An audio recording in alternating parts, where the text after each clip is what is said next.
Heterocyclic compound में अपने पास बहुत सारे अभी कंपाउंड अपने को इसमें डिस्कस करना है। हेट्रोसाइक्लिक का मतलब ये होता है साइक्लिक कंपाउंड, लेकिन उसमें एटम्स जो है कार्बन के अलावा दूसरे एटम भी प्रेजेंट हो, जैसे ऑक्सीजन, नाइट्रोजन, सल्फर, जिंक, जो भी अपने पास एटम हो उन सब को अपन हेट्रोसाइक्लिक कंपाउंड्स बोलते हैं। और हेट्रोसाइक्लिक कंपाउंड्स अपने लिए ज़रूरी क्यों है इसको डिस्कस करना या पढ़ना, क्योंकि हेट्रोसाइक्लिक जो कंपाउंड्स होते हैं उससे ऑर्गेनिक केमिस्ट्री के बहुत सारे डेरिवेटिव, सिंथेसाइज प्रोडक्ट्स और नोवेल जो ड्रग्स होती है वो सब इन्हीं फार्मूले से मिल के डेरिवेटिव्स इनके बनते हैं। That's why this topic is very important. Heterocyclic compound में ये तीन पहले अपने जो मेजर कंपाउंड है, जैसे पायरोल हुआ, थायोफिन हुआ, फ्यूरान, इन सब के बारे में पहले हम डिस्कस करेंगे। So starting with the definition of heterocyclic compounds. Heterocyclic compounds are cyclic compounds which contain one or more atoms of other elements along with the carbon atom. Carbon के साथ एक रिंग में जब कार्बन के अलावा दूसरे atom भी present होते हैं तब हम उसको हेट्रोसाइक्लिक कंपाउंड बोलते हैं। हेट्रोएटम का मतलब these are those which contain an atom other than carbon such as nitrogen, sulphur, phosphorus, oxygen, कोई भी ऐसे कंपाउंड हो जो रिंग में नाइट्रोजन के कार्बन के अलावा कोई दूसरा कंपाउंड हो, तब हम उसको हेट्रोसाइक्लिक कंपाउंड बोलेंगे। ये क्लासिफिकेशन है हेट्रोसाइक्लिक कंपाउंड का, किसमें कौन कौन से कंपाउंड आते हैं। Depending upon the size of heterocyclic ring they are classified into different types. इनको 5 मेंबर्ड रिंग, 6 मेंबर्ड रिंग और कॉन्जुगेटेड रिंग में हम डिवाइड कर सकते हैं। 5 मेंबर्ड रिंग में यहाँ पर ये पायराजोल का स्ट्रक्चर है। ये स्ट्रक्चर आप लोगों को याद रखना ज़रूरी है क्योंकि क्लासिफिकेशन और नोमेनक्लेचर से क्वेश्चन अक्सर आते हैं। ठीक है, तो ये पायरेजोल का स्ट्रक्चर है जिसमें 2 नाइट्रोजन एटम इसके अलग अलग पोजीशंस पे जुड़े हुए हैं। नंबरिंग अपन वहाँ से स्टार्ट करते हैं जिनका मॉलिकुलर वेट ज़्यादा होता है। सो पायरेजोल, देन थायाजोल जिसमें ये सल्फर कंपाउंड ऐड है, आइसोक्साजोल, ऑक्सीजन और नाइट्रोजन दोनों प्रेजेंट है, फ्यूरान जिसमें ऑक्सीजन प्रेजेंट है, पायरोल नाइट्रोजन के लिए, टेट्राजोल जिसमें 4 नाइट्रोजन प्रेजेंट है। So these are the 5 membered rings in which hetero atoms are present other than along with the carbon. 6 membered ring में ये पायरेडिन का स्ट्रक्चर है, बेंजीन जैसी रिंग होती है बट इसमें नाइट्रोजन प्रेजेंट होता है। पाइपरेडिन में अब यहाँ पर नाइट्रोजन ही प्रेजेंट है बट इसमें अलग से बॉन्ड प्रेजेंट नहीं है अंदर जैसे बेंजीन में होते हैं। और थायाजिन में सल्फर प्रेजेंट होगा। थर्ड ये क्लासिफिकेशन है जो फ्यूज्ड हेट्रोसाइक्लिक कंपाउंड की आती है, जिसमें क्विनोलिन आते हैं, आइसोक्विनोलिन और इंडोल। ये अलग अलग अपने जो क्विनिन वगैरह की वैक्सीन वगैरह आती है, क्विनिन वगैरह की एंटी मलेरियल ड्रग आती है, उनमें ये क्विनोलोन वगैरह के फार्मूला, सिंकोना वगैरह के फार्मूला होते हैं, सिंकोनाइन आइसोक्विनिन के। देन ये इंडोल वगैरह में एल्केलॉइड डेरिवेटिव्स की बहुत सारी ड्रग आती है। तो ये स्ट्रक्चर इतना इंपॉर्टेंट है कि मेडिसिनल केमिस्ट्री में और ड्रग्स के फॉर्मुलेशन में ये केमिकल स्ट्रक्चर को यूज़ करके इनके डिफरेंट डेरिवेटिव्स बनाए जाते हैं और इन्हीं से बहुत सारी ड्रग्स की डिस्कवरी होती है। कंडेंस्ड रिंग सिस्टम में बेंजीमिडाजोल जिसमें एक आपका 5 मेंबर्ड और एक 6 मेंबर्ड रिंग को फ्यूज़ करके जब केमिकल स्ट्रक्चर फार्मूला बोलता है तो इसको बेंजीमिडाजोल फार्मूला हम बोलते हैं। तो ये हमारा क्लासिफिकेशंस था। इनका नोमेनक्लेचर कैसे होगा, ये रिंग को हम कैसे डिफाइन करेंगे। Systematic nomenclature system is used for naming 3 to 10 membered monocyclic heterocyclic of various degrees of unsaturation containing one और मोर हेट्रोएटम। अनसेचुरेशन यानी 2 बॉन्ड या 1-2 बॉन्ड जब इसमें प्रेजेंट होते हैं, इन अनसेचुरेशन में जो नंबरिंग होती है 3 to 10 नंबर्स के बीच इनमें नंबरिंग होती है इनके रिंग के अकॉर्डिंग, जिनमें एक या एक से अधिक हेट्रोएटम प्रेजेंट हो सकते हैं। It specifies the following character such as the ring size. इस स्ट्रक्चर से हम कौन कौन सी चीज़ों को अपने नेमिंग में इंक्लूड करेंगे। एक तो रिंग का साइज़ कितना है, उसका नेचर कैसा है, एसिडिक है, बेसिक है, द टाइप ऑफ हेट्रोएटम, कौन सा हेट्रोएटम उसमें प्रेजेंट है, and the position of heteroatom, किस पोजीशन में वो हेट्रोएटम प्रेजेंट है। ये सारी चीज़ें हम इसमें नोमेनक्लेचर में देखते हैं।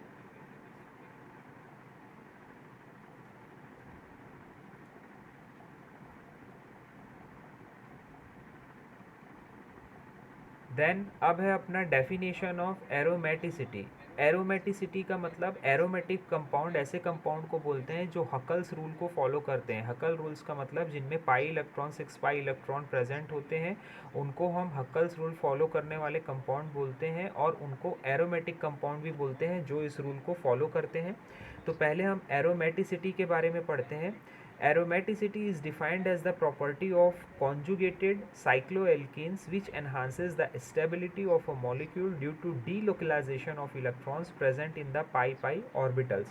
जो भी अपने हेटेरोएटम हैं उनके लास्ट ऑर्बिटल में जो इलेक्ट्रॉन्स प्रेजेंट है उनको कॉन्टीन्यूसली उनके स्ट्रक्चर में मूव करना, डीलोकेट करना, एक बॉन्ड से दूसरे बॉन्ड तक भेजना, ये क्रिया जिन प्रोडक्ट में पाई जाती हैं वो स्टेबल होते हैं, इसलिए इनको एरोमेटिक कंपाउंड्स कहा जाता है और इसके टर्म को एरोमेटिसिटी से हम डिफाइन करते हैं।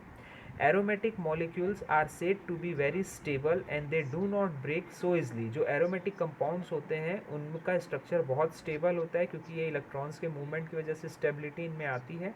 इनको ब्रेक करना डिफ़िकल्ट होता है और ये दूसरे सब्सटेंस के साथ reaction and they do not break easily and also react with the, और आसानी से दूसरे के साथ रिएक्शन भी कॉज नहीं करते।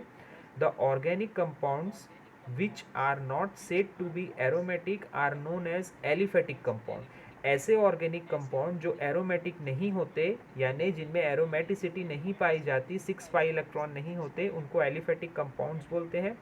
This might be in cyclic form but only the aromatic rings have a special kind of stability। जिनमें एरोमेटिसिटी नहीं होती उनको एलिफेटिक कंपाउंड हम बोलते हैं, लेकिन स्टेबिलिटी की हम बात करेंगे तो एरोमेटिक कंपाउंड्स जो होते हैं वो सबसे ज़्यादा स्टेबल होते हैं।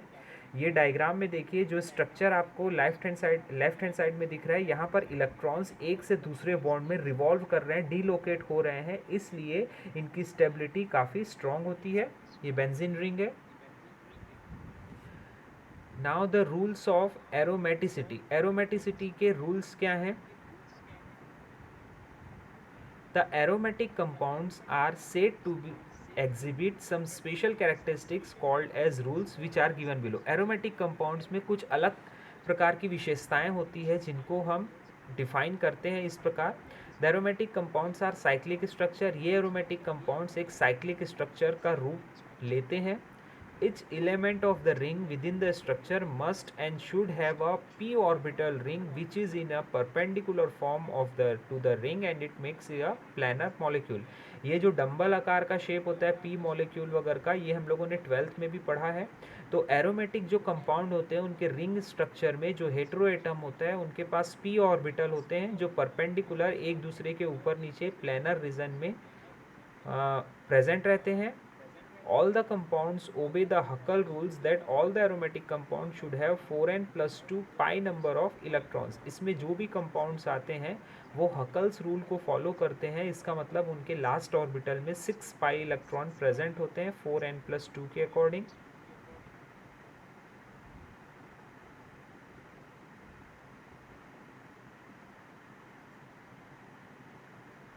The last one is that the organic compound has to be flat. जो लास्ट ऑर्गेनिक कंपाउंड होता है it is the organic compound has to be flat, यानी वो फ्लैट होना चाहिए ऑर्गेनिक कंपाउंड जो अपने लास्ट का है।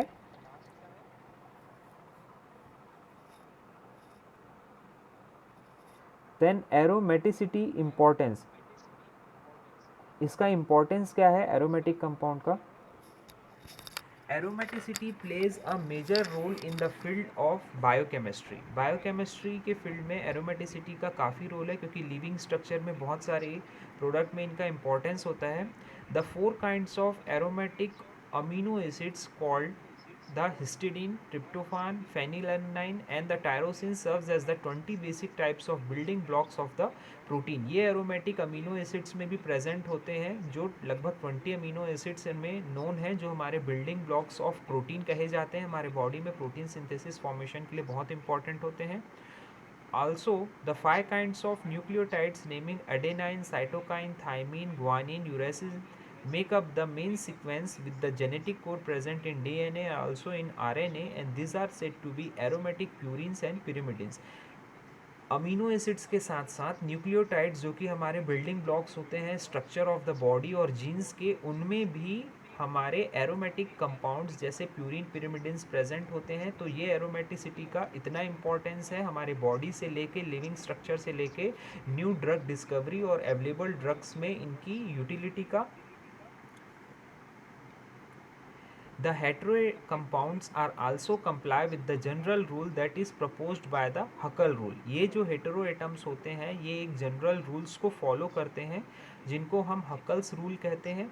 Huckel's rule states that the aromaticity is obtained in the cyclic conjugated and planar system containing 4n+2 pi electrons. Hückel rules जिसके बारे में हम लोग डिस्कस कर चुके हैं कि ऐसा कंपाउंड जो हकल्स रूल को फॉलो करता है उनके लास्ट ऑर्बिटल में पाई इलेक्ट्रॉन प्रेजेंट होना चाहिए 4n+2 की कंडीशन में, मीन्स लगभग 6 पाई इलेक्ट्रॉन उनके लास्ट स्ट्रक्चर में प्रेजेंट होने चाहिए। The heterocyclic compounds are named by fusing the compounds rules, that is combination of prefix with stem and prefix for different heteroatom। ये इनके नेमिंग के लिए एक रूल्स फॉलो करते हैं, वो आगे हम देखेंगे कि कैसे किसी कंपाउंड के स्ट्रक्चर की नेमिंग करते हैं हम। अब यहाँ पर ये प्रीफिक्स देखिए, हेटेरोएटम के पहले जो प्रीफिक्स जोड़ा जाता है, जैसे अपना ऑक्सीजन है, ऑक्सीजन का सिंबल O है, we all know that, valency इसकी 2 है। प्रीफिक्स इसमें ऑक्सा जोड़ेंगे, ऑक्साथायोफीन, ऑक्साथायाजोल, जो भी कंपाउंड अपना बनेगा। सल्फर S होती है, वैलेंसी 2 है, इसको थिया कंपाउंड से हम प्रीफिक्स जोड़ेंगे। नाइट्रोजन के लिए एजा हम ऐड करेंगे और फॉस्फोरस के लिए फॉस्फा। ये ऐसे प्रीफिक्स हैं जो हम हेटेरोएटम के नेमिंग से पहले ऐड करते हैं। If the heteroatoms are different they are named in order of oxygen, sulphur, nitrogen, phosphorus, silicon etcetera by combining the prefix with the end in order of the preference. ये अलग अलग अगर heteroatoms के name को हम इस order में रखते हैं और उनके प्रीफिक्स के साथ जोड़ के फिर उनकी नेमिंग करते हैं, जैसे थायाजीन है, इसकी नंबरिंग 1 से स्टार्ट होगी, एस से फिर एन की तरफ ये आगे बढ़ के 6 कंप्लीट करेंगे। 1,3 ऑक्साडायाजोल, 1, 2, 3 इसको क्यों बोल रहे हैं, क्योंकि ऑक्सीजन हम सबसे पहले यूज़ करेंगे, देन उसके कमिंग नाइट्रोजन और उसके बाद की वैलेंसी। इस तरीके से हम 1, 2, 3 ऑक्साडायाजोल इसकी नंबरिंग करेंगे। The state of hydrogenation is indicated in the suffix or by the prefix dihydro, tetrahydro etc. or by prefixing the name of parent unsaturated compound with the symbol H that is preceded by a number indicating the position of saturation। ये वाला point क्या बोल रहा है next structure के लिए, जो hydrogenation की कंडीशन में जो सफिक्स होते हैं या प्रीफिक्स जो हमारे होते हैं वो डाईहाइड्रो और टेट्राहाइड्रो के फॉर्म में लिखे जाते हैं, क्योंकि इसमें हाइड्रोजन एटम हमारे हेटेरो एटम के साथ प्रेजेंट होते हैं। जैसे स्ट्रक्चर में देखिए, सल्फर से स्टार्ट होगी नंबरिंग, देन नाइट्रोजन की तरफ चलेगी, तो इसकी नंबरिंग में हम क्या लिखेंगे, 2H, 6H, 1, 5, 2 डायथियाजाइन। अब ये अलग अलग इसमें नाम के लिए हम अलग अलग पॉइंट्स पे क्यों पहले जा रहे हैं, it's depend upon the position of saturation. Saturation के अकॉर्डिंग हम इसकी नंबरिंग या नेमिंग को, नोमेनक्लेचर को हम डिफाइन करते हैं। मोनोसाइक्लिक अगर कंपाउंड है अपना जिसमें एक हेटेरोएटम प्रेजेंट होती है तो नंबरिंग वहीं से स्टार्ट करेंगे। The ring is number to give the substitute और other heteroatom to the lowest number possible. जैसे क्विनोलिन को 2,3 बेंजोपायरिडीन भी हम बोलेंगे, नाइट्रोजन जहाँ पर है वहीं से हम नंबरिंग स्टार्ट करेंगे। Nomenclature of fused heterocyclic compound, जो फ्यूज्ड हेटेरोसाइक्लिक कंपाउंड होते हैं उनकी नंबरिंग जो है जहाँ पर हेटेरोएटम है वहीं से स्टार्ट होती है। When the parent compound has been chosen its name is prefixed by the name of the fused ring attached, that is benz और naphthalene. Also the parent compound chosen is the component containing the largest number of rings and has a simple name। जहाँ से हमारा heteroatom present है उस ring में, parent ring में, वहीं से हम नंबरिंग स्टार्ट करेंगे। जैसे फॉलोइंग कंपाउंड को हम बेंजोफ्यूरॉन बोलेंगे,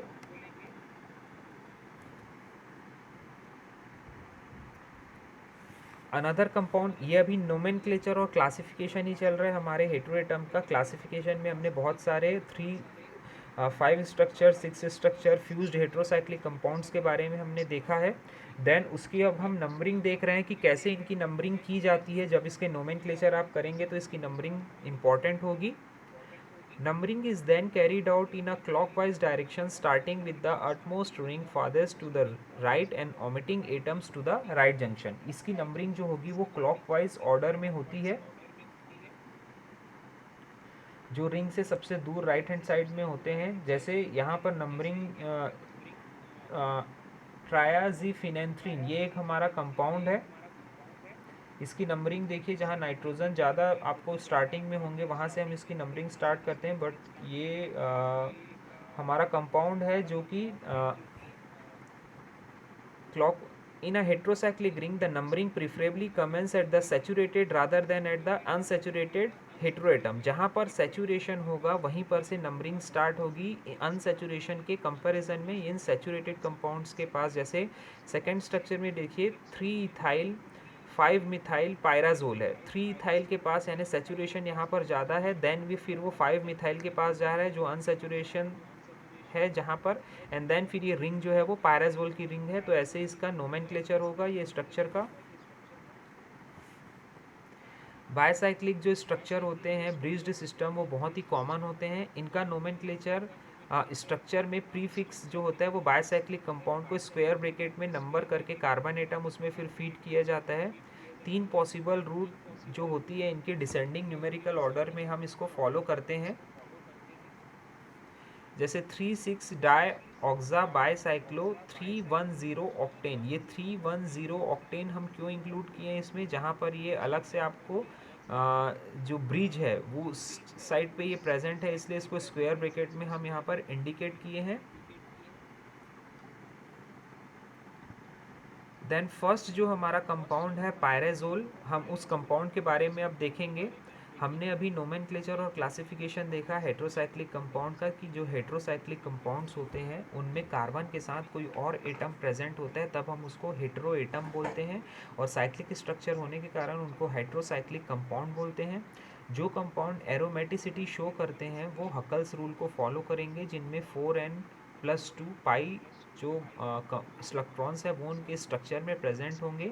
ये लास्ट ऑर्बिटल में ये इलेक्ट्रॉन्स प्रेजेंट होने के कारण ये स्टेबिलिटी होती है इन कंपाउंड्स की, क्योंकि इनके इलेक्ट्रॉन्स डीलोकलाइज्ड होते हैं और एक से दूसरे बॉन्ड की तरह मूव करते हैं। इसका नोमेनक्लेचर भी हम लोगों ने देखा है। देन हम फर्स्ट जो हमारा कंपाउंड है उनके बारे में एक एग्जॉस्टिव स्टडी करेंगे जो है पायरेजोल। 5 मेंबर्ड रिंग होती है जिनमें नाइट्रोजन प्रेजेंट होते हैं। Pyrrole is a heterocyclic aromatic organic compound, a 5-membered ring with the formula C4H4NH. It is a colorless volatile liquid that darkens radially upon exposure to air. Substituted derivatives are also called as pyroles. ठीक है, तो ये हमारा compound है जिनका chemical formula C4H4NH होता है। ये कलरलेस वॉलेटाइल लिक्विड होती है जो पायरोल से हम इसको इंडिकेट करते हैं। ये इसका रिजोनेंस स्ट्रक्चर है। पायरोल का रिजोनेंस स्ट्रक्चर का मतलब जो हमारा इलेक्ट्रॉन होता है वो एक से दूसरी जगह कंटिन्यूअसली रिवॉल्व करते रहता है हमारे स्ट्रक्चर के अंदर। नीचे इसका स्ट्रक्चर दिया हुआ है, बट फर्स्ट द थ्योरी देखो इसमें। The lone pair of nitrogen is in the p orbital, so it is involve in 6 pi electron aromatic system. हमको पता है एरोमेटिसिटी जो कंपाउंड शो करेगा उसमें 6 पाई इलेक्ट्रॉन प्रेजेंट होंगे। तो लोन पेयर जो है वो नाइट्रोजन के ऊपर प्रेजेंट रहता है हमारे कंपाउंड में। Hence pyrrole is not very nucleophilic, is only weak basic at nitrogen. इसलिए ये जो हमारा कंपाउंड है वो वीक बेसिक कंपाउंड की तरह काम करता है। Looking at the HOMO of pyrrole, the lobes are much bigger at the 2 and 5 position. ये जो लोब्स हैं दूसरे और 5वें पोजीशन पे बहुत ज़्यादा बड़े हैं, क्योंकि ये लोन पेयर से होके हमारा इलेक्ट्रॉन्स इसमें मूव करता है। This indicates that the reaction are most likely to take place at this position. ये लूप्स जो लोब्स हैं हमारे ये बड़े हैं, इसका इंडिकेशन ये है कि जो भी केमिकल रिएक्शन डेरिवेटिव्स हमारे बनेंगे इन्हीं लोन पेयर से इंटरेक्ट करके या इन्हीं से रिएक्ट करके हमारे नए स्ट्रक्चर बनेंगे।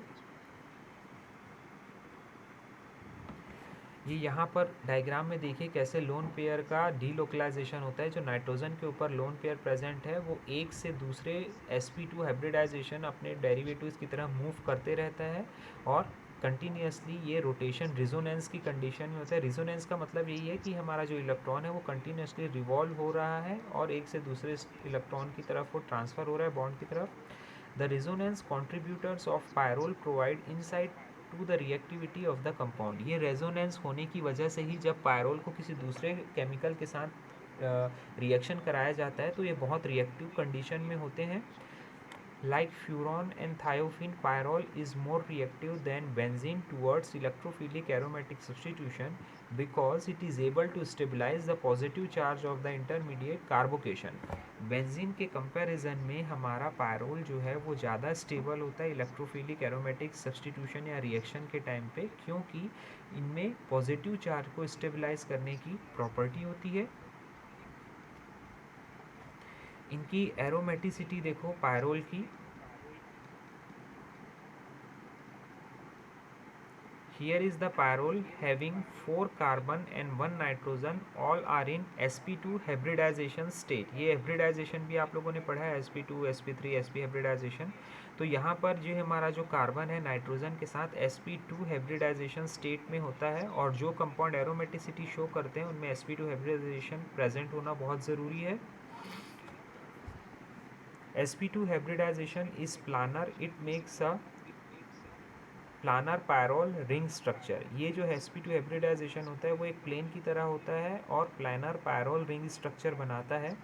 Etch ring atom also contains unhybridized p orbital that is perpendicular to the plane of sigma bond. ये जो हमारा p ऑर्बिटल है वो प्लेन के साथ सिग्मा बॉन्ड बनाता है, लेकिन p orbital are parallel to each other, overlapping between the p orbitals is possible. लेकिन जो p ऑर्बिटल होते हैं वो एक दूसरे के साथ पैरेलली प्रेजेंट होते हैं।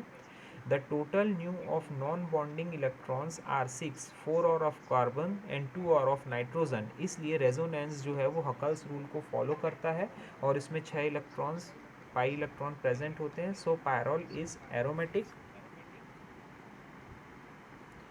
इनकी प्रॉपर्टीज़ में और क्या है, टॉटोमेरीज में है रैपिड माइग्रेशन होता है हाइड्रोजन एटम का नाइट्रोजन से कार्बन की तरफ, जैसे 1H पायरोल है, then 3H pyrrole, 2H pyrrole, depending upon the saturation of your compound. Hydrogen bonding इनमें कैसी होती है, इंट्रामॉलिक्यूलर हाइड्रोजन बॉन्डिंग और intramolecular hydrogen bonding between NH। ये पाई ई सिस्टम ऐसा अलग अलग स्ट्रक्चर में इसको शो किया गया है। देन है synthesis of the pyrrole. Pyrrole compounds को अब सिंथेसाइज कैसे किया जाता है लैब में या इंडस्ट्री में। इंडस्ट्रियल प्रोसेस क्या है इसकी, passing furan over ammonia in the presence of alumina as catalyst at high temperature. जब आप फ्यूरॉन को एल्यूमिना अमोनिया के प्रेजेंट में अमोनिया के ऊपर एल्यूमिना के प्रेजेंट में एज अ कैटेलिस्ट जब आप फ्लो करेंगे, पास करेंगे, तो आपका जो फ्यूरॉन है वो पायरोल में कन्वर्ट हो जाता है और उसमें से वाटर जो है वो रिमूव हो जाएगा अगर इसके साथ कोई दूसरे डेरिवेटिव कंपाउंड्स हम ऐड करते हैं। देन सेकेंड सिंथेसिस जो होती है उसका नाम है पाल नॉर सिंथेसिस। इसमें क्या होता है, ये 1,4 डाई कार्बोनाइल जो कंपाउंड है उसको अमोनिया के साथ रिएक्ट कराया जाता है जिससे हमारा पायरोल बनता है। इसमें से जो वाटर मॉलिक्यूल है वो रिमूव हो जाते हैं और अल्टीमेटली हमको पायरोल के डेरिवेटिव्स बनते हैं। मैकेनिज्म क्या होता है, सक्सेसिव न्यूक्लियोफिलिक एडिशन होता है अमीन का नाइट्रोजन से, जिसमें कि जो कार्बोनिल एटम है अमीन फॉर्मेशन करते हैं और डिहाइड्रेशन की वजह से अपना प्रोडक्ट जो है वो सिंथेसाइज हो जाता है। थर्ड सिंथेसिस की जो प्रोसेस है उसका नाम है हेंस पायरोल सिंथेसिस। इसमें क्या होता है, reaction of alpha keto alkenes with the beta keto alkenes and ammonia result in the formation of pyrrole. ये जो अल्फा हेलो कीटोन्स हैं इनको एक्टिवेटेड कीटोन के साथ हम रिएक्शन कराएंगे अमोनिया के प्रेजेंट में, तो अल्टीमेटली हमारा फाइनल प्रोडक्ट जो है वो बनता है। फोर्थ जो सिंथेसिस है उसका नाम है नॉर सिंथेसिस। इनमें क्या होता है, कंडेंसेशन ऑफ अमीनो कार्बोनाइल जो कंपोनेंट है वो सेकंड कंपोनेंट के साथ रिएक्शन होते हैं जिसमें कि electron withdrawing group alpha two carbonyl group present होते हैं जो अल्टीमेटली हमको पायरोल रिंग स्ट्रक्चर देते हैं।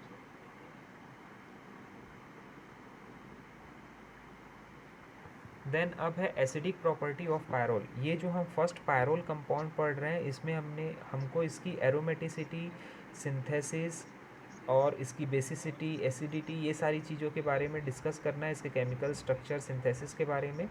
तो एसिडिक प्रॉपर्टी क्या होती है पायरोल की? It can react with the strong base and Grignard reagent potassium metal to give the salt like compound. ये इतने तरीके से प्रोडक्ट के साथ रिएक्ट करके सॉल्ट लाइक कंपाउंड देते हैं।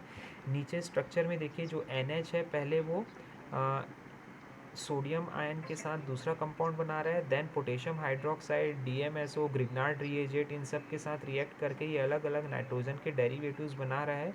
एल्काइलेशन, एसाइलेशन की क्रिया के थ्रू और दूसरे डेरिवेटिव्स भी ये बनाते हैं।